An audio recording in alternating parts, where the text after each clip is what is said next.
Je crois qu'on sait tous que I think we all know that being a Prime Minister is not the easiest job in the world. Long days of work, stress, media attention. It's not that easy to be the kid of a Prime Minister either. I've been trying hard to live the life of a normal teenager, but I think you can imagine it's not that simple of a task. La sécurité, les règles, security, rules, drama have all stopped me feeling free over the past few years. The number of times who spoke to me about him as if he wasn't my father.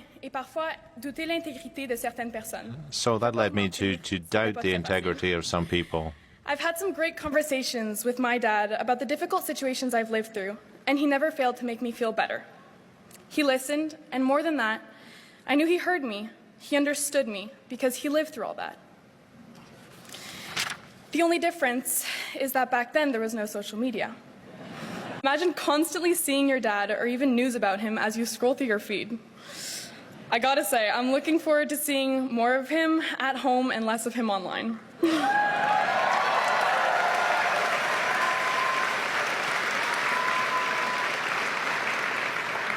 But I would never trade the last few years for anything. Dad, I'm so proud of you.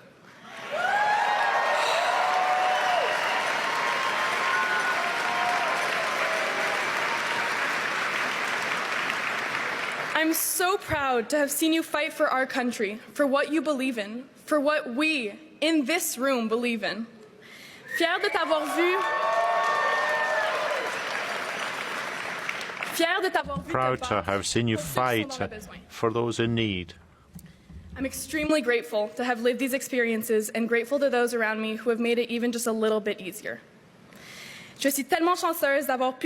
I'm so lucky to have been able to experience so much, to meet so many extraordinary people, to see so many beautiful things and places. I will never forget the memories I've made, it be at Harrington Lake, on official trips, or even just at home. And I'm really looking forward to making some new memories of a different kind.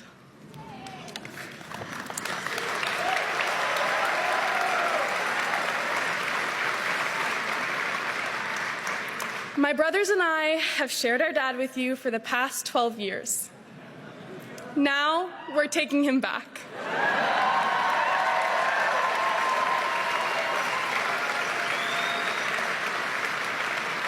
But before we do, I guess you can have him one last time. Please welcome your Prime Minister, my dad, Justin Trudeau.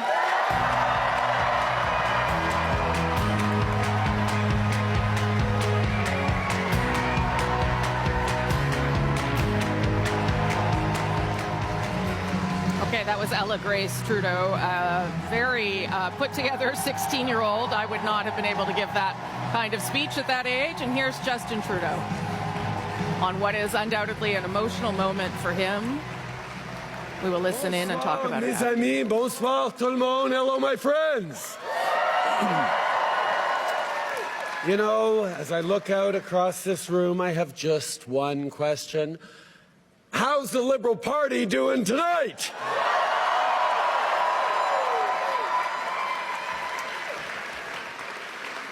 Ella Grace, I know that these last few years haven't been easy for Sav. Hey, Adrian, yourself. Thank you for having been so patient with me, even when I was stressed, when I was traveling too much, when I couldn't think about anything other than work. But please know that in the most difficult times, you inspired me. You gave me courage. You reminded me that I should focus on what was really important and not what was just urgent. Being Prime Minister of this country has been the honour of my life, but I'm so looking forward to redevoting myself to my most important role, that of father.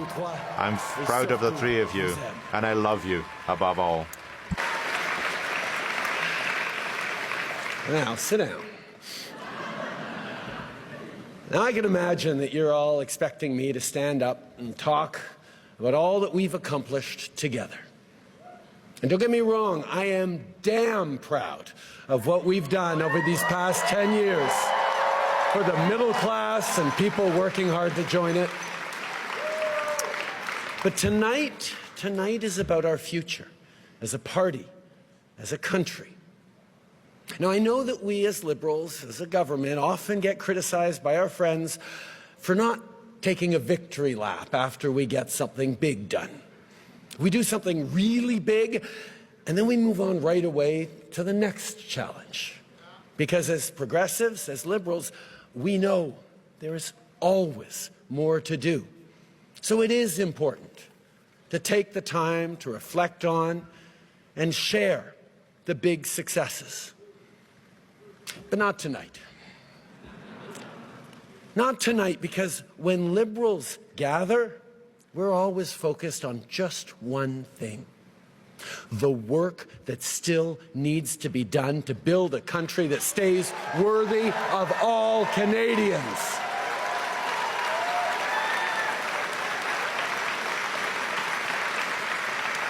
And simply put, that's the work of a lifetime for each and every one of us.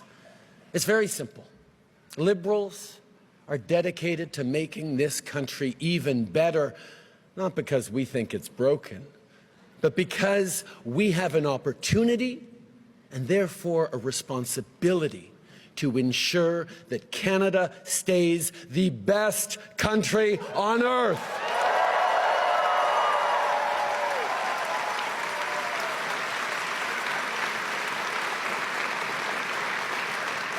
Now, these past 10 years have been challenging.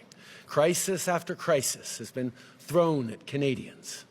But through every crisis, Canadians have shown who they are. We've pulled together. We've stood up for each other, and every single time we've emerged even stronger.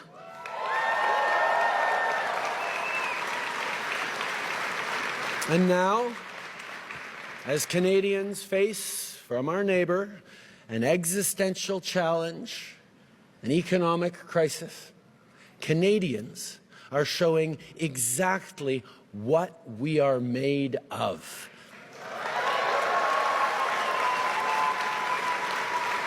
Canadians are showing what it is that makes us Canadians. Not by defining ourselves by who we're not, but by proudly embracing who we are.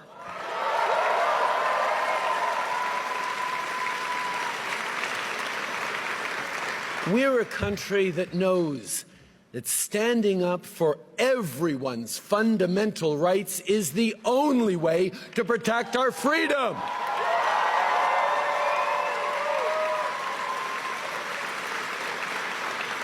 We're a country that believes no one should be left behind and that everyone should have a real and fair shot at success.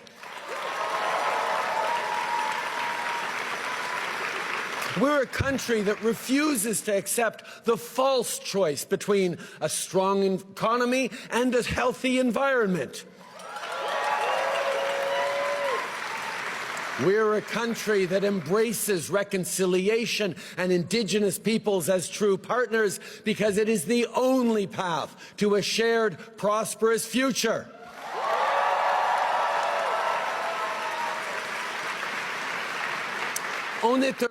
We are a country that promotes its culture, that protects its heritage. We're a country that breathes life into the French language and is heard across the world. We're a country that celebrates its diversity and draws strength from its differences. We're a country that celebrates the right of each and every person to be who they want to be, to pray as they pray, and love whom they love.